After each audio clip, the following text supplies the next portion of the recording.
Happy New Year from my side as well. Very nice to see you all. And I still have kind of a carryover from the last year. And because I do have that, I looked at a topic. I looked at the 4 focuses of mindfulness. And I wanted to do the 4th one, which we haven't discussed yet. But it also reminded me of just the whole carryover idea, how important it actually is. So whatever we've done in the last year, and especially around Christmas time, that's always the kind of month for me in December where I remember all the good things. I remember what has happened during the year. I kind of cultivate gratitude. And then hopefully I can use that to carry over into the new year. Because sometimes this idea of the 1st of January is all about, we have to improve ourselves and we have to let go of all the bad stuff and no, don't do that. And we have New Year's resolutions and all those kind of things. So sometimes we have to be a bit careful with these things. So it's much easier to piggyback on something which is already there and then use that energy and then build it up, rather than trying to, achieve something which might be kind of like a high bar. And that reminds me now as well. That was what someone described to our teacher, Ajahn Brahm. We sometimes have interviews when people come for meditation retreats. And the person was saying, my goal is kind of up here, but I'm down there. And it feels really bad. So what you want to do is try to bring these things together to get them closer and closer and closer. And that's what you do from the bottom. You build up, so you meet whatever is already there. You appreciate what is already there. And then you use that energy, that motivation to kind of bring that up to meet something, rather than just kind of looking up and going like, oh, this is so far away. So that was the kind of carryover. And also what we do in the monastery is when people come and bring food or just come to the monastery to be with us and to be with the community, they usually ask for containers, little containers, which we use to share merits. So what the goodness we do, we don't just remember it for ourselves. We actually remember it and then let it overflow and let it be shared with other people as well. So they have their vessel and they have a little kind of other vessel, like a little bottle or something, and then they pour the water into the vessel.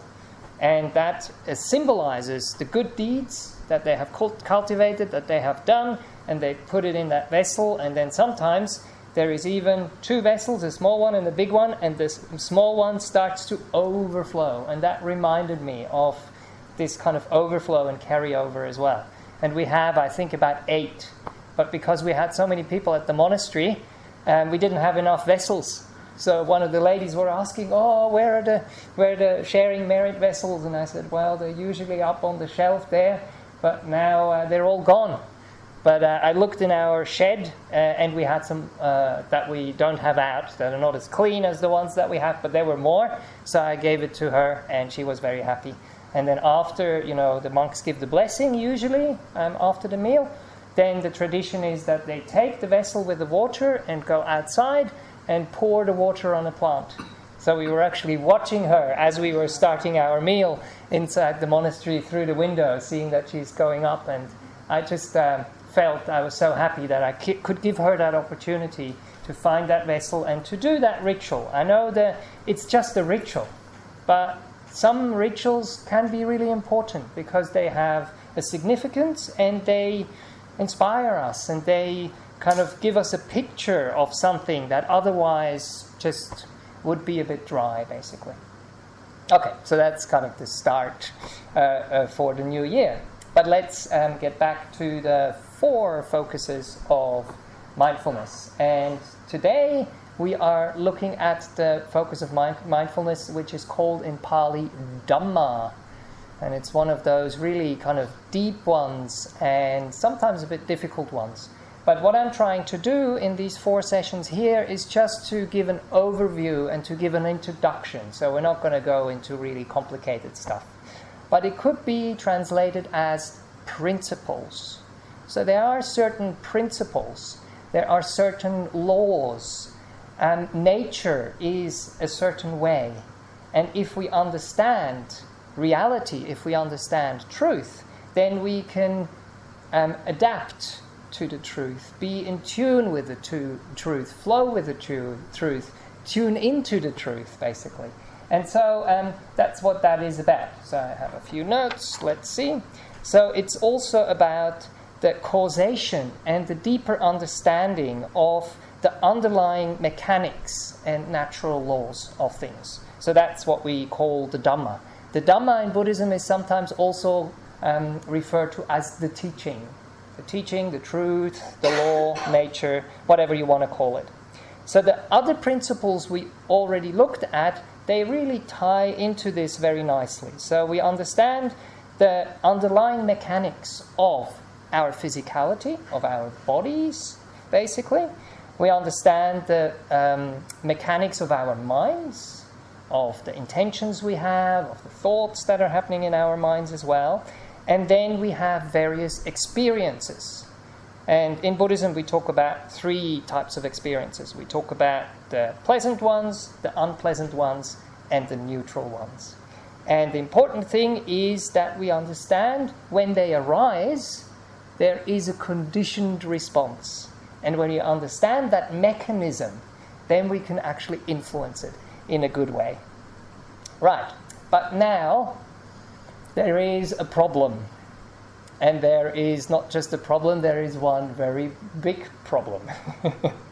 And that is that if we have a mind that is deluded, that has a lot of wanting or a lot of greed in it, or that is upset and angry or has aversion in it, then that mind can't actually see and understand delusion, understand greed, understand anger, because that's what the mind itself is like.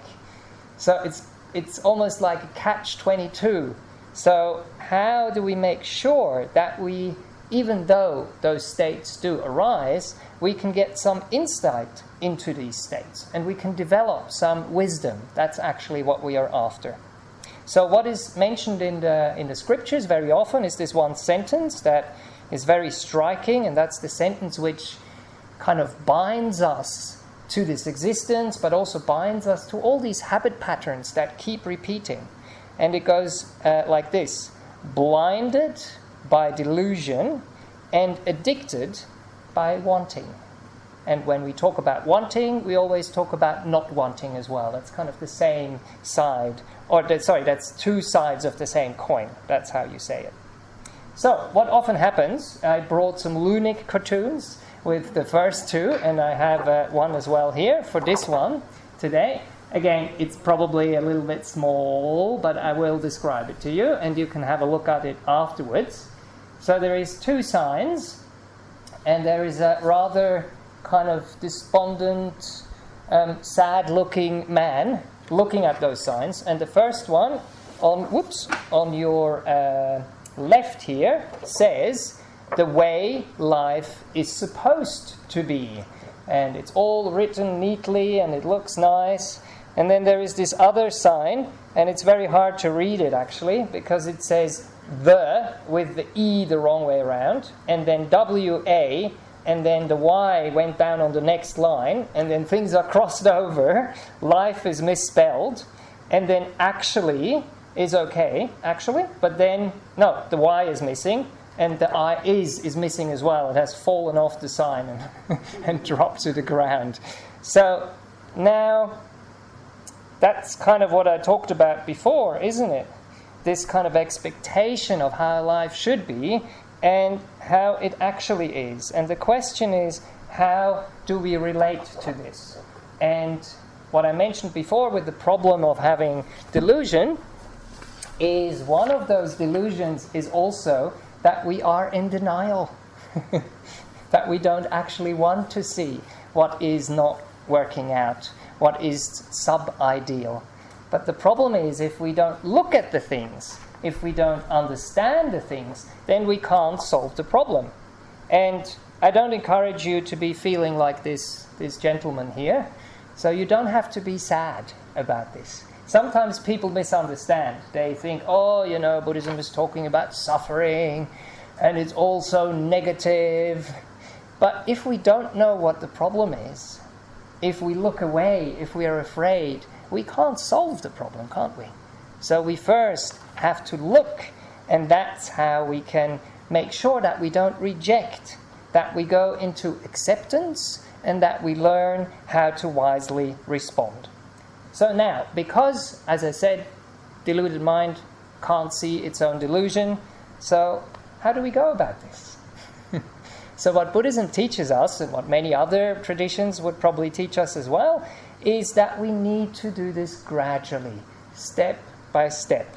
That we expose ourselves to wisdom, expose ourselves to some wise people, hear some things that might inspire us, and then that will influence and condition our minds and will condition our hearts. And what that does, the words that I like, that are often used in the teachings is as well, they are tamed. So the mind and the heart is tamed, like a wild animal, like an animal that, hasn't been domesticated. In that simile, I'm not saying that this is the best thing to go about things, but it's a good simile. So it's a wild animal, it has the rule of the jungles, it behaves like an animal behaves, and if it comes into another environment, it has to be tamed. It has to be trained. And then what happens is we purify the mind, we purify the heart with this training and with this taming, with this settling, and then as that happens, then clarity arises. And then we have some perspective. Then we can look back and say, whoa, I was angry. Wow, I was tense. But when we are in that kind of tension, we are so driven by it that it's really hard to step out of it and to understand it at that time. So then we have enough understanding and enough clarity to see a couple of things. We see when things are present, and we see when things are absent. If we are right in it, that's not possible. And then we can also get an understanding into the mechanics. So we get an understanding in how things arise, how they maintain themselves, and how they pass away. And also how they originate. What is the reason? What is the source? How do they come to be? What feeds them? What is the fuel? And then when that fuel is not there, they can't maintain their energy. It's just natural, it's just normal that they run out of energy and that they will slowly fade away and then eventually subside. So we see the origin and then we see that they can actually cease. Usually temporarily. They will come back. But that's what happens in meditation as well. Hopefully through this period of time that we're here together, there is a settling of the mind. There is a calming of the mind. There is a clarity that arises. And then you can reflect back and understand what has happened. Right, so I have a couple of similes to try and explain this to you. So when you come into a busy restaurant, or when you come to, the Sydney Harbour at 5 to midnight, just before the fireworks, there is a lot of music and sounds and booming and cracking and whatever. And if you have a good friend in that audience there, somewhere, and they actually want to talk to you, you can't hear them. Even though maybe they're trying to project their voice, like myself, to talk over the air conditioner now. But if there's too much going on, you can't actually separate it out. And that's what is happening. If there's too many defilements or too many activities or too much energy in the mind, then you can't focus, then you can't distinguish, then you can't have discernment, really. And the other thing that I sometimes use for retreats is, do you know the book Where is Wally? Or Where is Waldo? Right, so it's really hard to find Waldo. because they make it difficult. There are so many people, so many activities, other people are wearing the same clothes that he does, but they're not actually Waldo, so there's a lot of deception happening as well. So that's what happens when the mind is really busy. And that's very often what happens when we come into this room from what has been happening out there. And now our job is to let those things die down quite naturally by themselves, disperse themselves. And then what happens is, I first wanted to print it, but I think you can all imagine it. Someone on the internet had the bright idea to make a Zen version of Waldo or Wally. And that is basically a bare picture with a couple of rocks and like a little bridge or something, like a Zen garden, which is usually not a lot of activity and plants. And then right there is Waldo sitting. So it's really easy to find him. And that's actually what happens when the defilements have died down. When the fuel, which is fueling those mind states, delusion, greed, anger, confusion, then we see clearly. Right, and then we have like the muddy cup of water that has settled. There is clarity now. And then we can understand. But if that's not the case, we can't understand. And one simile that they use in Thailand a lot to describe how insight happens, how understanding arises, is the simile of the leaves. So they do walking meditation outside their huts. And because they're in the jungles, and because it's not Australia, because the plants are growing all the time and dying all the time, there is leaves coming down all the time. So you basically have to sweep all the time. And it's usually a path, a sandy path. And what they do is they have to sweep that many times a day. And then it's cleared and they can walk.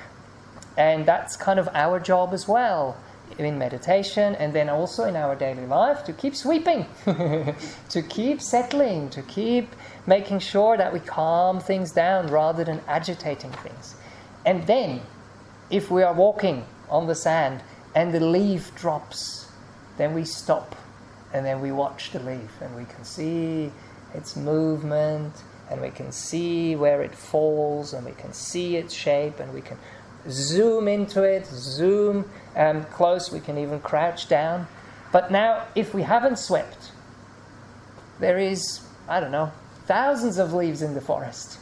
And there is a lot of them falling, and we don't even know, we can't focus on one when it's falling. And then once it's fallen, if we try and go and see where it is, we can't find it. There's so many leaves. So these are all similes to kind of describe how this process can only happen when there is a reduction of all the busyness that is otherwise there. And now the deepest version of this is the simile that Ajahn Brahm usually talks about. That is the simile of the tadpole. And the tadpole and the frog. So when there is two tadpoles in the pond and, they have heard about this interesting teaching about water, but they don't quite know what water really is because they're swimming in it all the time, isn't it? And they might say, I heard, there was a wise voice from kind of outside the pond somehow. I don't know actually where it came from, but it was talking about this water thing and that it is wet and that it is everywhere and that we are immersed into it. And the tadpole can't really understand, can't fathom. But once it grows legs, once it becomes mature and jumps out of that pond, then it actually understands for the first time what water actually was. And that is a simile of not just reducing these things, but actually jumping out of them altogether, stopping them for a moment. And that is what happens with deep insights. When something has ceased and actually dropped away completely, and we have perspective, and we go like, oh, this is how it's like. And then we also understand, why was I running around so much before? Why was I doing all these things that now don't really make sense to me? And that's how those deeper insights can happen. Another way to look at this is in terms of, the Buddha likes his lists, so please bear with me, the 5 hindrances and the 7 enlightenment factors. I'm not going to go into them in detail, but just give you a little bit of an overview, because it's a nice way to understand. So the 5 hindrances, if you have come to other classes here, Ajahn JR is actually going through them one by one, and they're also recorded, and you can listen to the recordings. They are basically what fuels the defilements, what fuels delusion. So when these things are there, that's the food, that's the nutriment for those things that, make the water muddy, that make everything confusing, that create a big hoo-ha where we can't hear, where we can't understand. The 7 enlightenment factors are the opposite. They are the fuel and they are the nutriment for mindfulness, they're the nutriment for wisdom, they're nutriment for clarity to arise.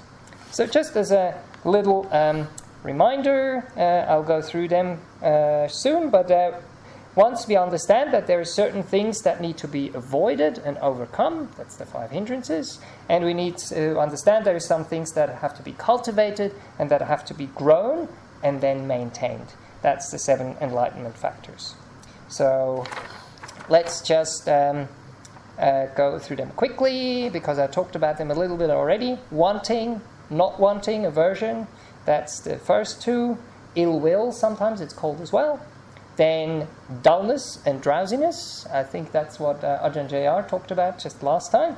And the next ones that are coming are restlessness, too much energy, and remorse. When we've done something and we don't really feel nice about it and we have this unsettledness, that will agitate the mind. And then doubt, confusion is another one, where we're asking questions all the time and it just doesn't stop and it drives us crazy. Then we can't actually see and understand. Wisdom arises, we're quiet, and we watch, and we learn, we gather the data, and we understand. So what we do with the 5 hindrances is we know when they're present, we know when they're absent, we understand that they are obstructive and how they come about, and then we understand how we let go of them. And then, as I said, with the simile of the tadpole, where we actually completely abandon them. That's the kind of steps. But again, don't worry about it. This is just a summary. And now the enlightenment factors, probably next time I come, I will talk about them in detail, because it's a really nice cascade of beautiful, wholesome, energetic mind states. And once we've done the right thing, mindfulness arises. Presence arises, clarity arises, and then that can be focused on something, and then we can explore things in much more depth. We can understand the Dhamma, we can understand the truth, but only if we are at that point with the mind. And then that will release energy. Energy will lead to joy, and then that joy makes it possible for tranquility to arise. I think I spoke about this last time, but it was in the last year, so I can say it now. If we are not joyful, if we are not happy, it's very difficult to settle the mind. It's very difficult to settle the body. So it's a prerequisite. It's a foundation. So whatever we can do, and these ones are very deep states of this, where it just cascades one into the other quite naturally. And then from joy, as I said, tranquility, and then the tranquility goes even deeper into stillness, and then equanimity, a balance, an evenness of mind, a non-partiality. So then the defilements are so far away that they don't mess with us, basically. And that's when we can really see clearly. And the same thing there, we know if these things are present, we know when they're absent, in degrees in the beginning, not completely. And then instead of trying to get rid of them, letting go of them, we want to make sure how they come about, and then how we can bring them to fulfillment and develop them really strongly. Okay, so maybe a few more couple of similes so it kind of makes sense for your everyday life before we do the meditation together, is like when you want to go somewhere, you usually prepare yourself a little bit. You check the weather app. These days, you check what's happening with the fires so you can respond, so you are prepared. And we do the same thing. We can check in with our bodies. We can check in with our mind. We can check in with our mind states. And once we do that, we are in the know. And these helpful websites that we sometimes probably don't read enough give you so many pointers. And if you want to go on a trip and you check the weather, of course, if it's sunny, you'll bring the sunscreen and your hat and your glasses. And if it's rainy, you bring your rain gear. So you respond to the circumstances, to those natural conditions. So you make sure you're not in denial and go like, oh yeah, I don't believe these apps, or yeah, it's not going to happen to me, or yeah, I'm going to be fine, she'll be right, the kind of Australian way. She'll be right is a good attitude in some respects, but a little bit of preparation doesn't hurt. She'll be right even if she has or he has the things in his bag and doesn't need them. But then they're there if that arises. So you want to have the tools. And then the other beautiful thing that Ajahn Brahm has introduced and that I would like to use for the meditation now to give us a little bit of guidance, because what you hear now are words. I hope they make sense to you. But when you're sitting and meditating,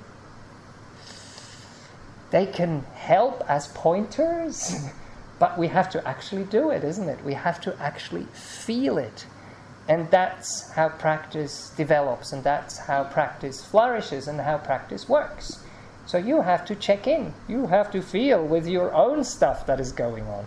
I can't tell you, even if I could read your minds. I don't know if that would be so helpful, You have to feel into the practice. And that's where Ajahn Brahm kind of created this thing he calls the peace-ometer.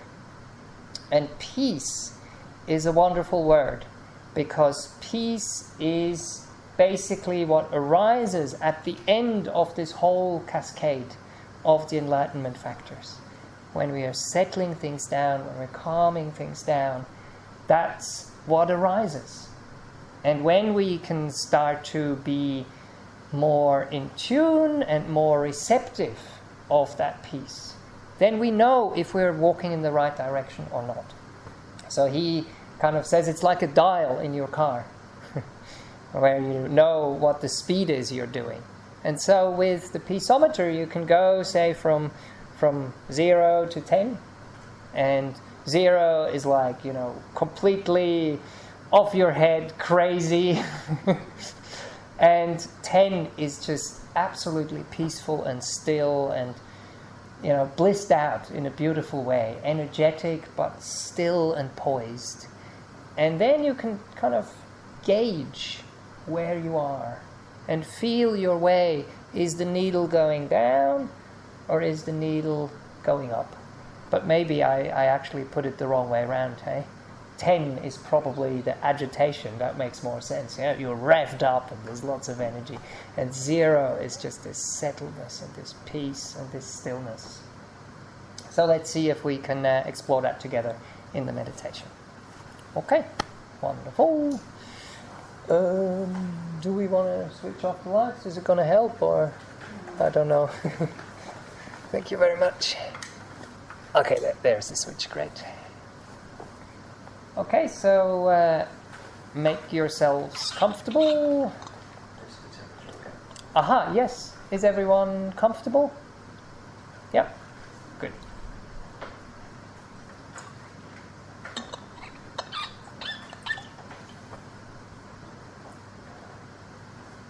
And let's see if we can actually peek into our bodies, into our minds, into the reactions that arise. Like have a little window into our inner world. And that's what contemplation, what a contemplative, reflective lifestyle or practice, that's what it is actually like. So I invite you to close your eyes if you haven't already done so, in a way that feels comfortable and safe.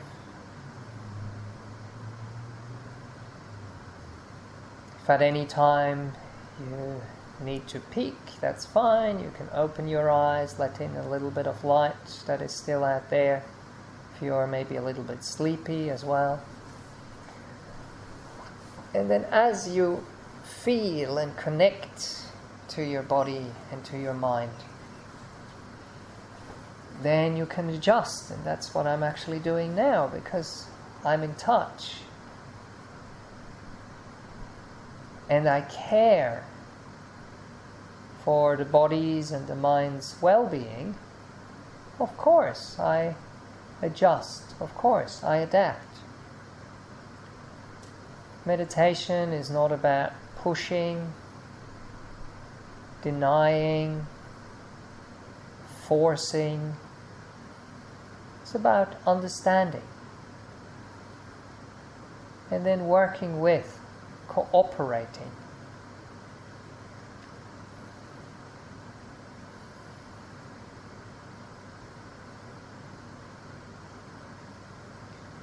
So you adjust your bodily posture. You might adjust your clothing if it's tight somewhere.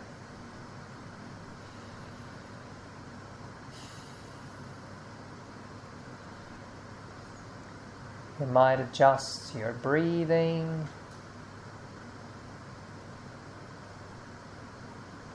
To a more kind of attentive,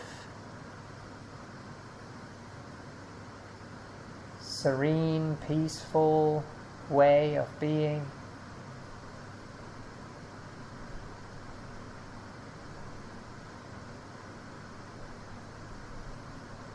You can feel into your muscles.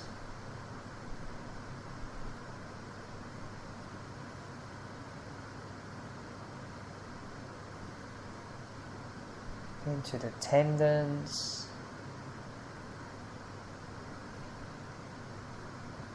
into the joints,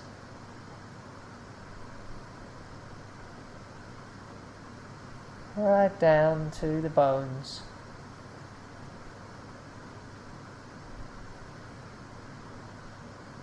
And as it's time for meditation, it's time for those things to rest.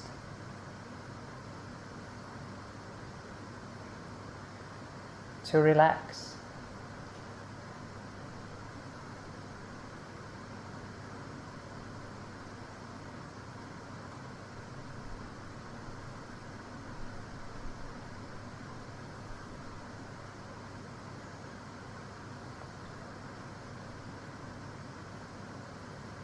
Yes, the bones, they're giving us some sort of stability.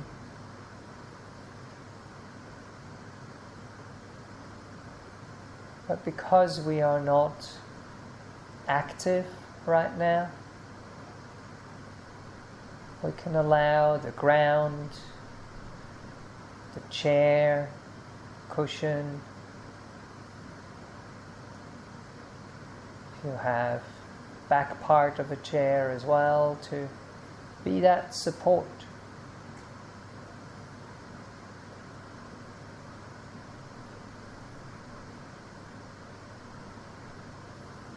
For you to rest on, to settle on.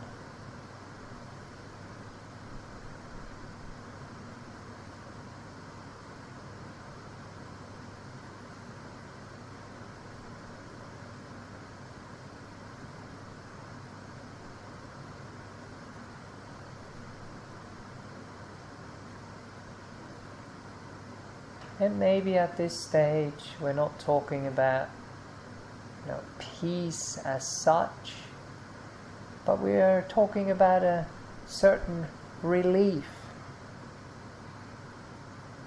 an unburdening, a relaxation. That is an early form of peace.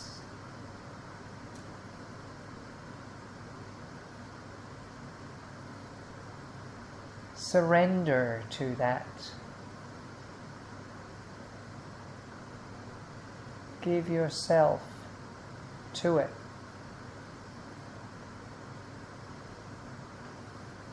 So that it can grow.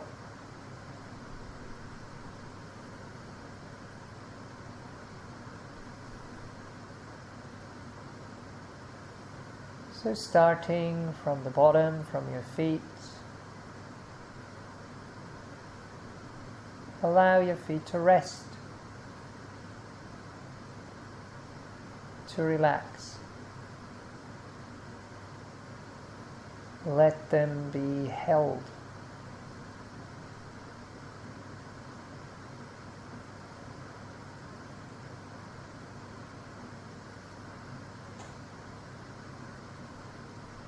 And the same with your lower part of your legs, on the right and on the left. Let them rest on your ankles and on your feet, or let them rest on the floor, on the mat.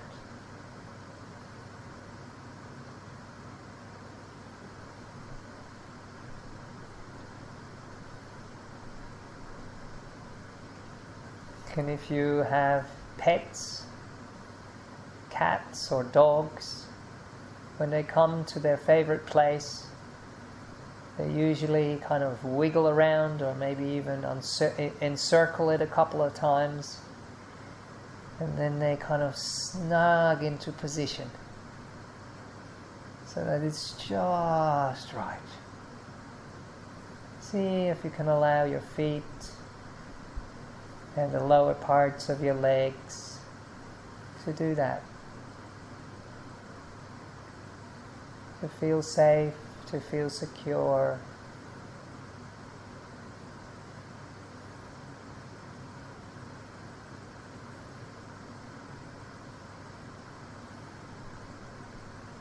Allowing the peace to increase.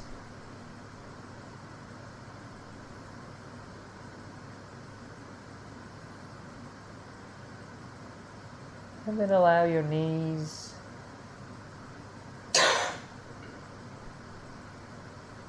to be encircled by the tendons, the skin, but not with tension, but with softness.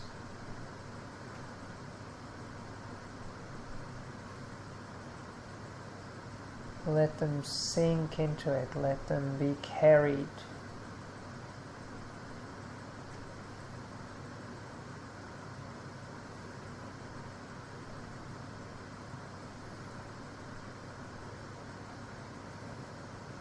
Making sure that there is a balance between the hard part and the soft part, that they have their place, that they have their space.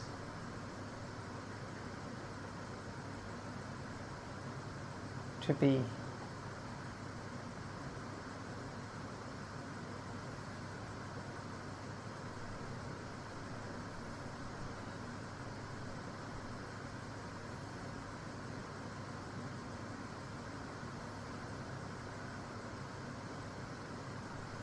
And then we go to our thighs, left and on the right, all around.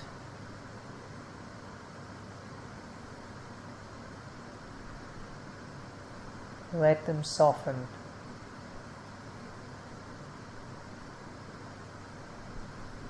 Let them be supported. let them relax.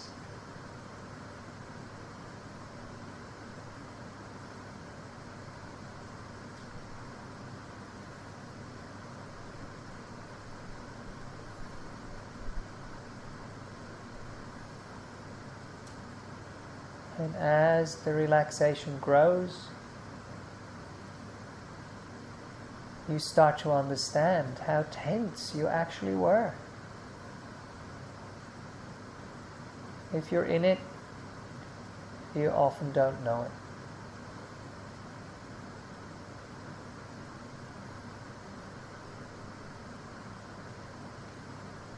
And then we go to our bottom, to our hips, the whole pelvic area. And as I'm talking about it and feeling into it, I actually feel it loosening. I feel it opening up. I feel it inclining and moving towards more peace, more ease.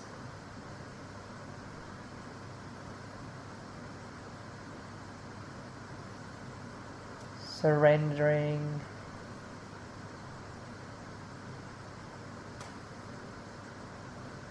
to the support.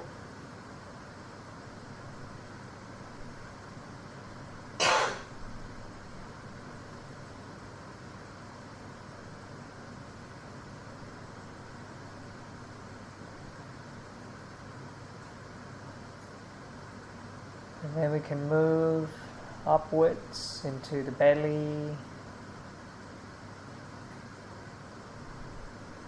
all the different organs that are there, and make sure that they can do the resting and the digesting, that they can process what needs to be processed, that they have all the resources that they need. It's just like with the mind. If the mind doesn't rest and digest, we don't understand what's going on. We can't get the nutrients, the wisdom, the pearls of understanding out of what is happening. It's the same thing that's happening, but we just can't absorb. We can't process. So allow the body to do what it needs to do in order to move towards more settling, more rejuvenating, more energy and joy. Peace and joy, they kind of dance around each other. A bit of joy brings a bit of peace. A bit of peace brings release and joy.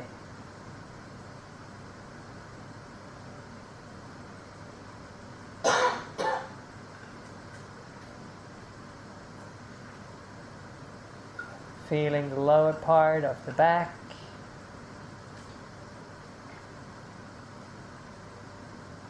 The organs that are back there, kidneys.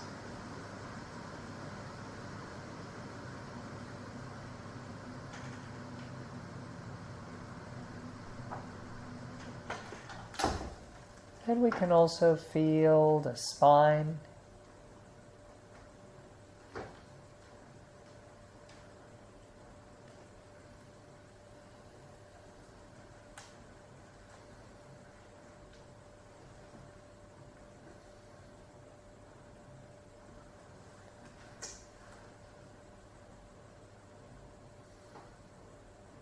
And just like the aircon faded out and disappeared, that's what's happening in our bodies as well. Things start to fade. And then eventually they drop away. Tension fades.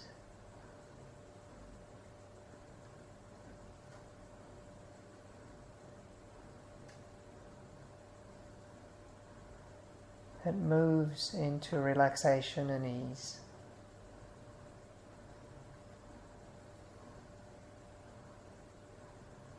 And then we are at about the middle of our bodies now, at the front, the side, the back,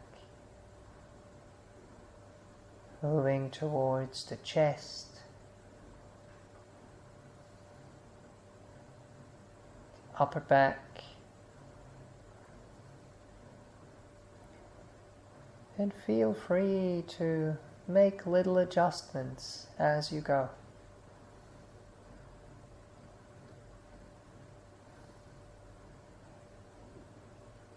Whatever moves closer to peace.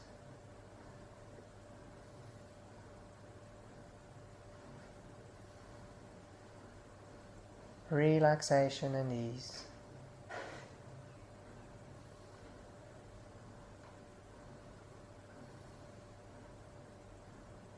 Moving up to the shoulders.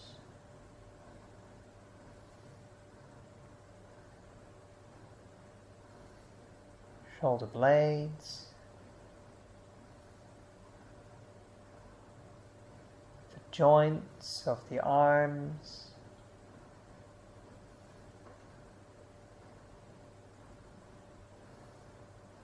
collarbones,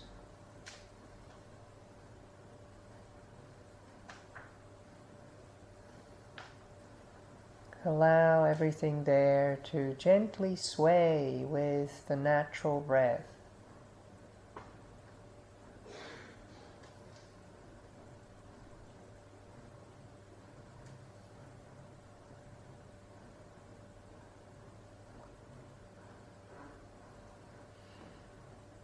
And then we can move down our arms.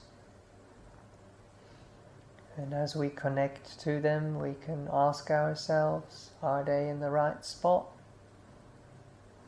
Are they comfortable?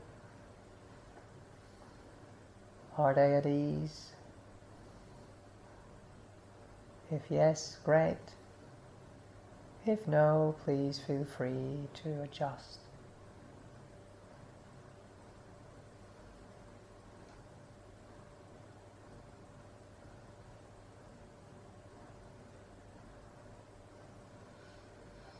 Like that cat or dog, finding just the right way to settle, to sink into your lap.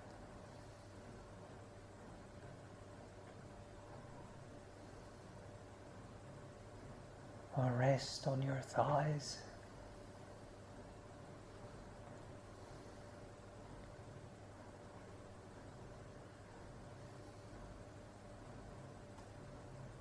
Feeling into your elbows,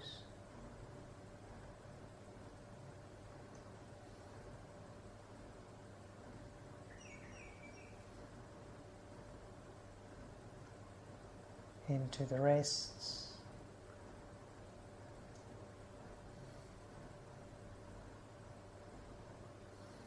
and finally your hands.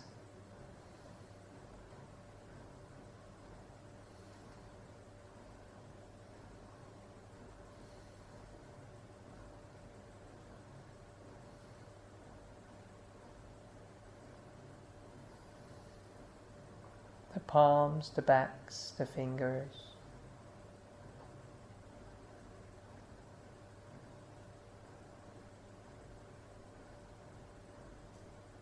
But maybe all you can feel is just a nice warm fuzz, which is fine.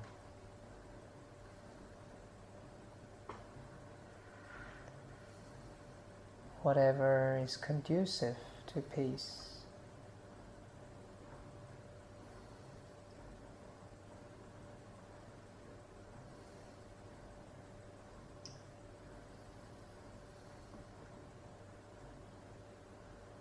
To settling.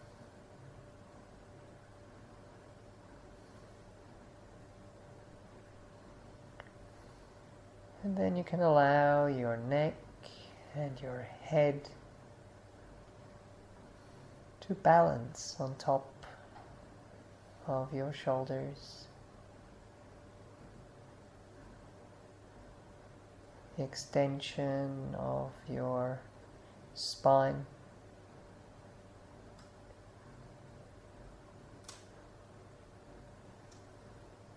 Maybe you want to stretch it a little bit, tucking in your chin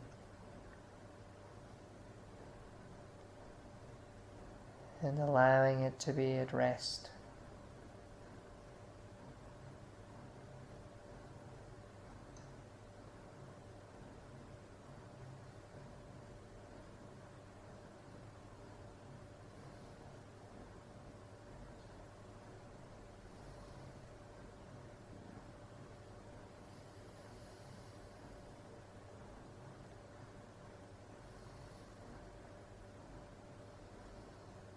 And then connecting to your skull, to your head, to the hair, to the skin. Feel it.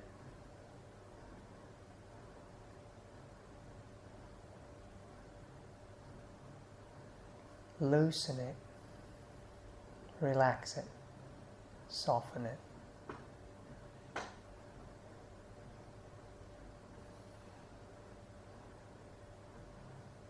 Softening the brow, the forehead, the eyes.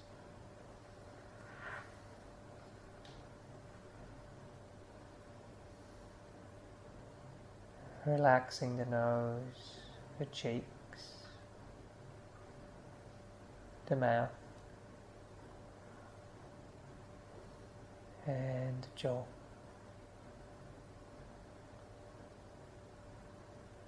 The tongue and the throat.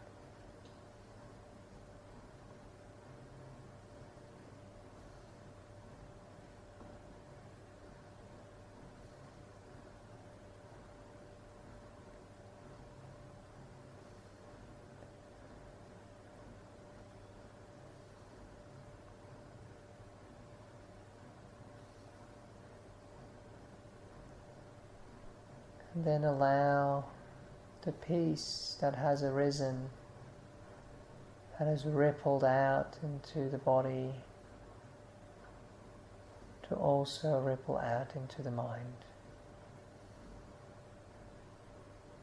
Stilling the thoughts, settling the movement.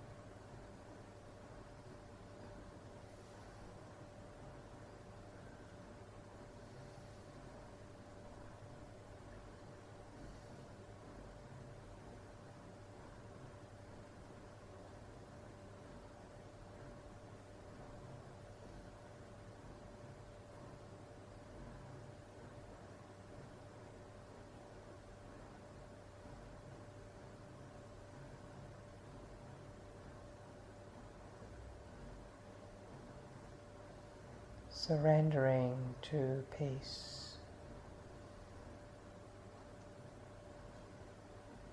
and stillness.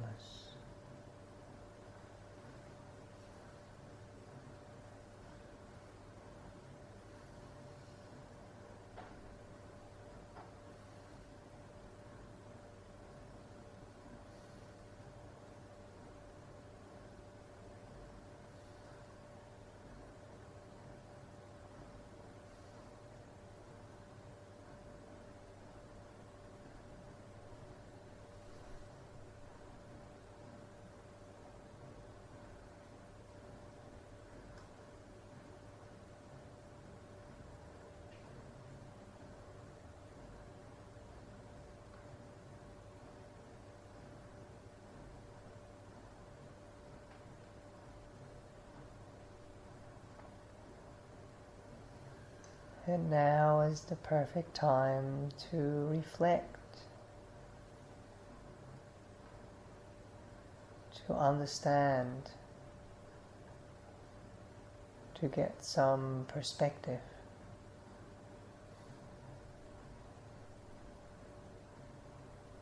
On how peaceful and still the mind is compared to before.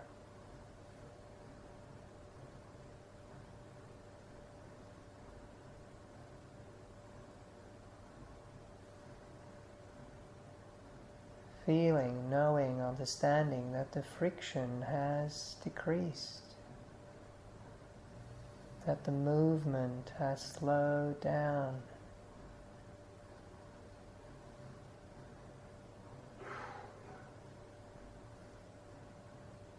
that the tension has dropped.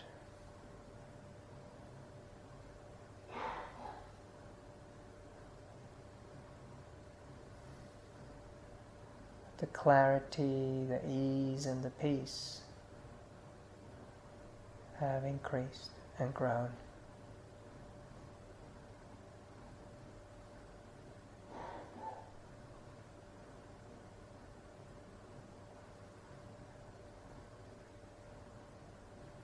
And then we get an understanding how these things come about.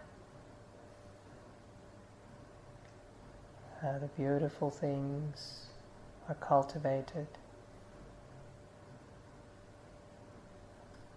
And how the things that create friction and unease are lessened.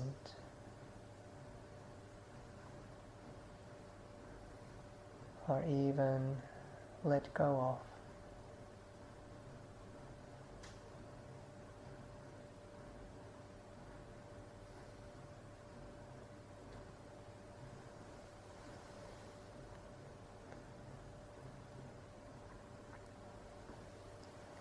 I'll be ringing the bell 3 times for you to have a bit of time to connect with your bodies,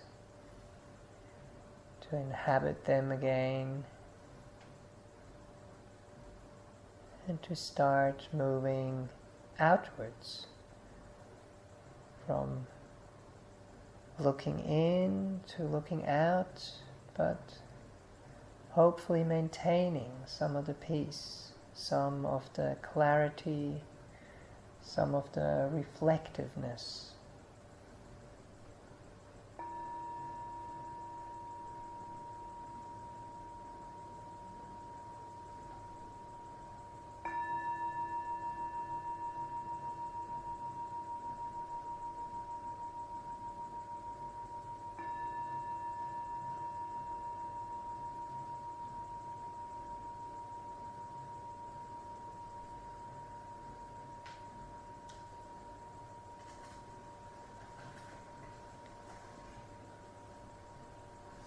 And keeping some of the peace.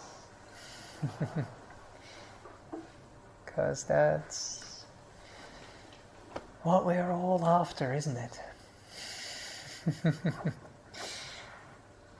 But very often we try to get peace, and in the process we actually become more agitated, more frustrated, more tense. So, yeah, something to slowly get our heads and our hearts around and to learn. And I hope that's one of the things we can offer here. Is there any questions, comments, any experiences someone had they wish to share with the group?